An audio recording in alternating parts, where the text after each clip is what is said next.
Oke, selamat malam Pak Daniel. Kami dari kelompok 16 DPL akan mempresentasikan tentang laporan yang sudah kami buat untuk tugas level 1 kami.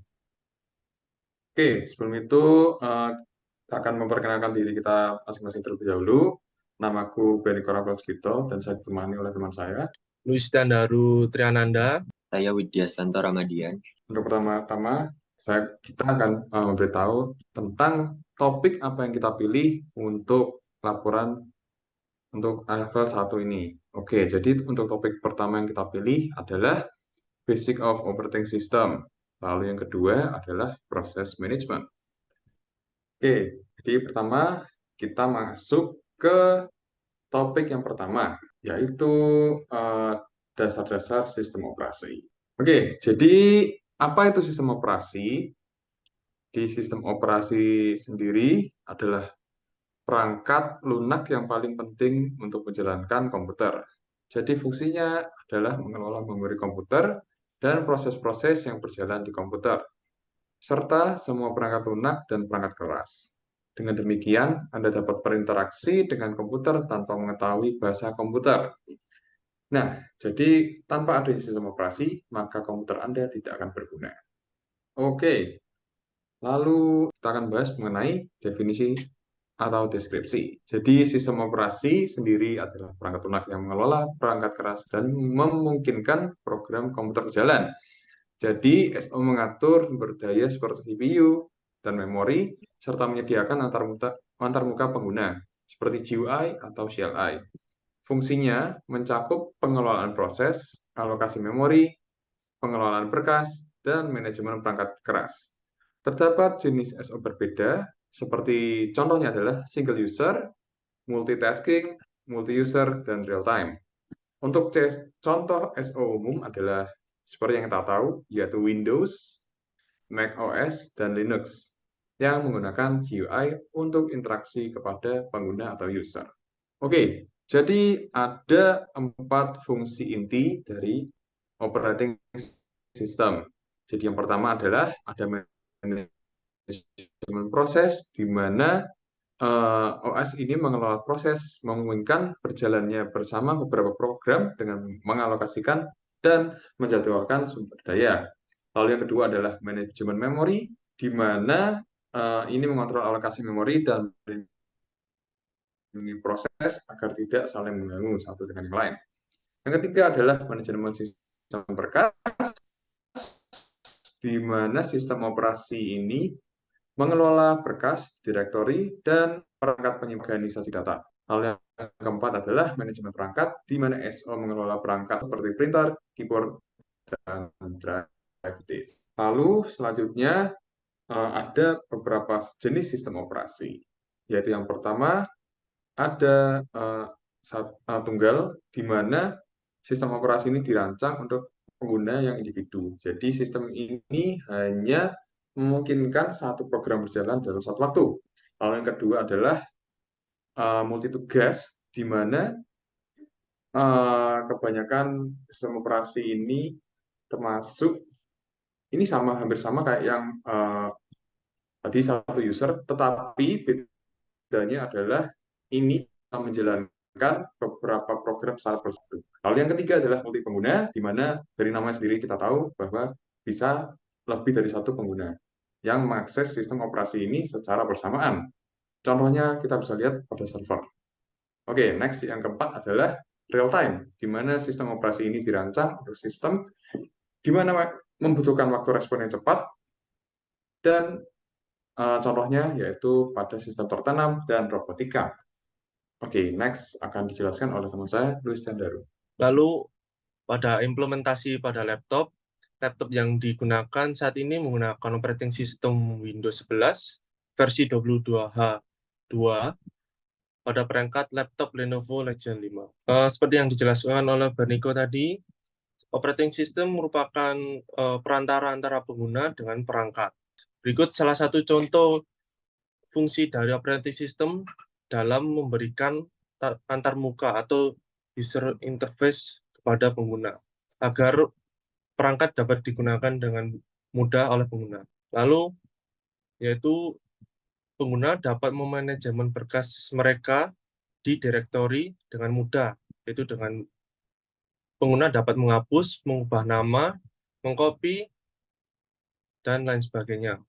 Lalu, operating system juga berfungsi dalam mengatur sumber daya pada perangkat. Dengan begitu, perangkat-perangkat yang digunakan dapat berjalan dengan efisien dalam menjalankan program yang digunakan oleh pengguna. Lalu, fungsi yang selanjutnya yaitu operating system juga memberi pembaruan dan pemeliharaan pada perangkat sehingga operating system dapat beradaptasi dengan program-program terkini dan menjalankan program dengan lebih efisien. Lalu, hasil analisis yang didapat yaitu operating system Windows memiliki banyak fungsi, diantaranya yaitu manajemen sumber daya, yang dimana dapat mengelola sumber daya perangkat seperti CPU, RAM, dan penyimpanan agar berjalan dengan efisien. Lalu, antarmuka pengguna, yaitu menyediakan antarmuka atau UI yang mudah digunakan oleh pengguna. Lalu, manajemen memori, yaitu mengelola alokasi memori untuk program dan proses yang berjalan. Lalu, manajemen tugas, yaitu untuk menjalankan, menghentikan, dan menggantikan program dan tugas yang berjalan pada laptop. Lalu, manajemen perangkat, yaitu mengelola operasi, masukan, dan keluaran input dan output, seperti membaca dan menulis ke disk, lalu membaca perangkat USB, dan lain sebagainya. Lalu yang selanjutnya, keamanan, yaitu menyediakan fitur keamanan melindungi laptop dari ancaman virus, malware, dan lain-lainnya. Selanjutnya, manajemen jaringan, yaitu memungkinkan laptop terhubung ke jaringan baik itu secara LAN atau internet. Lalu manajemen daya, mengelola daya perangkat termasuk pengaturan waktu tidur, manajemen daya baterai, dan pengoptimalan konsumsi daya saat laptop tidak digunakan. Lalu manajemen berkas, yaitu mengelola sistem berkas termasuk pembuatan atau penghapusan, pemindahan, dan pengelolaan berkas di direktori. Lalu pembaruan dan pemeliharaan, memungkinkan pembaruan perangkat lunak, baik sistem operasi maupun aplikasi yang diinstal, termasuk pembaruan keamanan dan perbaikan bug. Lalu selanjutnya, manajemen koneksi jaringan, yaitu mengelola koneksi jaringan seperti Wi-Fi, Ethernet, Bluetooth, dan lainnya. Yang selanjutnya yaitu manajemen perangkat keras, yaitu mengenali dan berinteraksi dengan berbagai perangkat keras yang terhubung ke laptop, seperti keyboard, mouse, layar, kamera, dan lain-lainnya. Yang terakhir yaitu pengaturan sistem, yaitu menyediakan pengaturan yang mungkin pengguna mengkonfigurasi sebagai aspek perangkat seperti tampilan, suara, jaringan, dan keamanan. Topik selanjutnya yang akan kita bahas yaitu proses manajemen. Apa itu proses manajemen? Jadi proses sendiri adalah suatu program yang sedang dieksekusi melalui perintah atau piranti masukan. Sedangkan manajemen proses adalah suatu cara atau tindakan dalam mengalokasikan program yang akan dieksekusi menjadi tidak berantakan dan berjalan dengan baik sebagaimana mestinya. Lalu ada fungsi inti manajemen proses, yaitu ada 4. Yang pertama yaitu membuat dan menghapus proses. Jadi pengguna dan sistem proses itu akan mengalokasikan sumber daya yang dibutuhkan oleh sebuah proses dan kemudian mengambil sumber daya itu kembali setelah proses tersebut selesai dengan tujuan agar dapat digunakan untuk proses lainnya. Lalu yang kedua ada melanjutkan proses. Sistem operasi akan mengatur proses yang harus dijalankan terlebih dahulu berdasarkan prioritas dari proses yang ada. Lalu yang ketiga, ada sinkronasi proses, yaitu menyediakan mekanisme untuk proses sinkronasi, di mana sistem operasi akan mengatur jalannya beberapa proses yang dieksekusi bersamaan, dengan tujuan menghindari terjadinya bentrok atau crash antar proses. Lalu yang keempat, penghentian proses. Menyediakan mekanisme penanganan deadlock, yang merupakan suatu keadaan di mana sistem seperti terhenti karena setiap proses memiliki sumber daya yang tidak bisa dibagi dan menunggu untuk mendapatkan sumber daya yang dimiliki oleh proses lainnya. Lalu, implementasi pada laptop.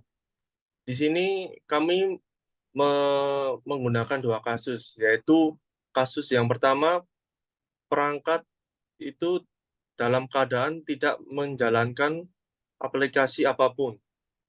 Hanya keadaan laptop standby. Dengan begitu CPU yang digunakan yaitu sebanyak 4%. Oh ya, sebelumnya perangkat kami menggunakan CPU dengan core sebanyak 14 core. Nah, lanjut. Lalu untuk CPU yang digunakan sudah terpakai 4% dengan speed 1,8 GHz dengan proses 235 proses, 3.470 threads, dan kurang lebih 131 handles. Lalu memori yang terpakai sebanyak 7,2 GB dari 16 GB. Lalu selanjutnya, pada kasus kedua, perangkat menjalankan dua aplikasi, yaitu sebuah browser dan juga game AAA. Maka dari itu, data CPU yang dihasilkan yaitu CPU yang digunakan sebanyak 85% dengan speed 3 GHz kurang lebih, dan proses sebanyak 269 dan 4.172 threads dengan 168.000 handles kurang lebih. Lalu memori meningkat menjadi 12,5 GB dari 16 GB. Berikut analisis dari data yang didapat dari kondisi standby dengan program yang dijalankan. CPU mengalami kenaikan sebanyak 81% dan speed naik jadi 1,45 GHz. Speed ini merupakan kecepatan CPU dalam menjalankan sebuah instruksi. Jadi semakin cepat hertz yang ditampilkan, maka CPU memiliki clock speed yang semakin cepat. Lalu proses ini merupakan jumlah proses yang berjalan yang dilakukan dalam CPU, yaitu dengan peningkatan sebanyak 34 proses. Lalu threads itu dapat diibaratkan sebagai program ini dalam suatu program yang bekerja secara bersamaan. Seperti misalnya pada browser, satu threads akan menangani sistem UI dan threads lainnya menangani sistem koneksi, dan threads lainnya menangani HTML dan lain-lainnya. Nah, threads ini mengalami peningkatan sebanyak 702 threads. Lalu handles ini merupakan seperti sumber daya yang disediakan oleh operating system untuk mendukung CPU menjalankan program. Handles mengalami peningkatan sebanyak 36.000 handles. Lalu yang selanjutnya memori yang digunakan, yang berawal dari 7,2 GB menjadi 12,5 GB. Yaitu mengalami kenaikan sebanyak 5,3 GB. Memori in use ini merupakan RAM yang digunakan perangkat untuk menjalankan program committed. Committed itu bisa disebut sebagai virtual memory, yaitu RAM yang diambil dari SSD atau memori penyimpanan, yang awalnya menjadi 10 GB dari 27 GB menjadi 21 GB, yang mengalami kenaikan sebanyak 11 GB. Hal ini bisa terjadi karena program yang dibutuhkan memerlukan virtual memory untuk menjalankan aplikasi atau program-program yang ringan di luar dari program yang berat. Lalu cache memory, yaitu bisa disebut sebagai memori standby, yang kecepatannya hampir sama seperti CPU. Pada kasus ini, cache memory mengalami penurunan yang berawal dari 4,1 GB menjadi 1, GB. Nah, sekian dari presentasi kami. Terima kasih. Berikut referensi yang kami gunakan. Lalu berikut individual reports atau contribution.